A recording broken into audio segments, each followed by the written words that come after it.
Water levels being reported right now, and with smoke still an issue and those northerly winds, we'll continue to see that in parts of the area. So there we go. Temperatures in the 40s, 49 in White Plains, 50 in the city, but you can see what's amounting to some sprinkles to the north and west through the Hudson Valley. That's about it. Once this all moves through, though, those winds will pick up. It dries out again. By 1 o'clock, 63 degrees, gusts at times over 20 miles per hour. We'll see a high of 64 today, and then still in the mid and upper 50s, even through 10 p.m. tonight with clear skies, but the winds will start to ease up a bit. All right, at 5:31, let's talk about some of the delays and slowdowns. Lots of brake lights out there, Adele. Yeah, lots of brake lights now. Again, is with a friend. Oh, wow. I love showing off April because it's so beautiful, the coloring and the sunshine in her eyes, and it's actually feeling maybe a little bit more like April today because our temperatures are getting back into the 60s after a cool and mostly gray start. We'll see plenty of sunshine.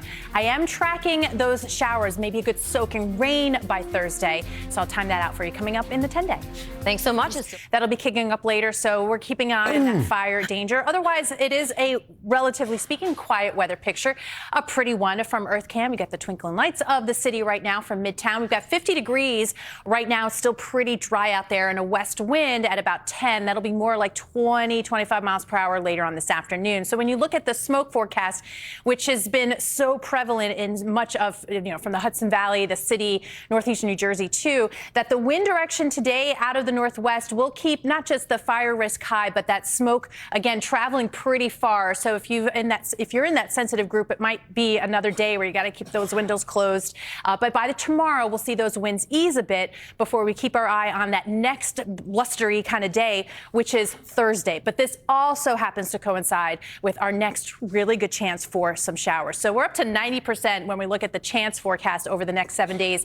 And in fact, even Friday into Saturday, the wraparound from this big system will keep us gray, chilly, and showery even on into Friday. So what are we talking about? Well, I think timing-wise, it could be impactful for the morning commute on Thursday, but some of the models are trying to get us into that 1 to 2 inch category, which would be great because we've been in this cycle where we haven't gotten the rain. That creates the dry soil. That dry soil then dries out the air, so there's not much moisture available for any rain chance to get going again. With these systems moving through, they've really been starved for all that moisture. So that cycle has been continuing. Hopefully we break that a bit as we get into Thursday.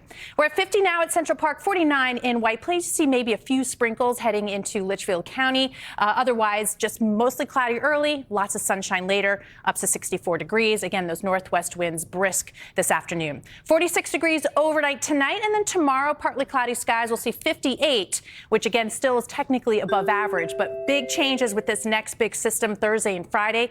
We go from the 60s to 50s to highs in the 40s kicking off the weekend. And speaking of big travel weekend, by Sunday into Monday, we'll see some showers move in. I don't see as high impact for travel weather for us, but we're keeping an eye on the West Coast. Got a couple big systems moving in there. All right, 5:47 now. Adele, what's the latest?